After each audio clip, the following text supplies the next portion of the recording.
ఇక్కడ మనం గమనిస్తే ప్రకృతిలో ఆకాశం కూడా ఒక భాగం.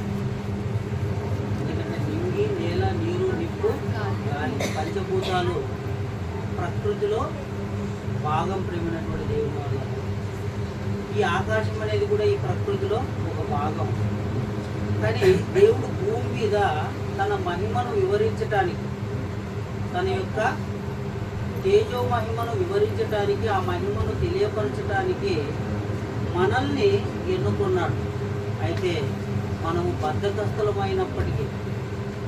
బద్ధకస్తులమైనందుకు దేవుడు జ్ఞానాన్ని ఎరిగినటువంటి, దేవుని మహిమను ఎరిగినటువంటి ఆకాశము ఆ దేవుని మహిమను వివరిస్తుందట. చూడండి, అంటే ఆకాశమే ఆ దేవుని మహిమను వివరిస్తుంది. అంటే ఆకాశాన్ని అనుభవిస్తున్నటువంటి దేవుని పిల్లలమైనటువంటి మనము ఆ దేవుని మహిమను ఎంతగా వివరించాలో ఒకసారి ఆలోచించండి.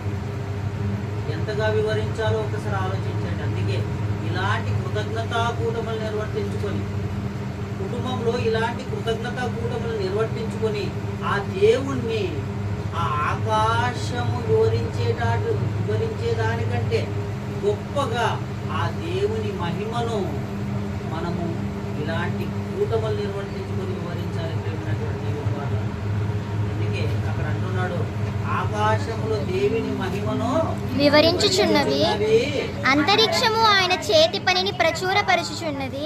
చూడండి, అంతరిక్షం ఏం చేస్తుందట? ఆయన చేతి పనిని, అంటే దేవుని యొక్క చేతుల ద్వారా నిర్మితమై ఉన్నటువంటి ఆ చేతి పనినంతటిని కూడా అంటాడు దావీదు, అరచేతులు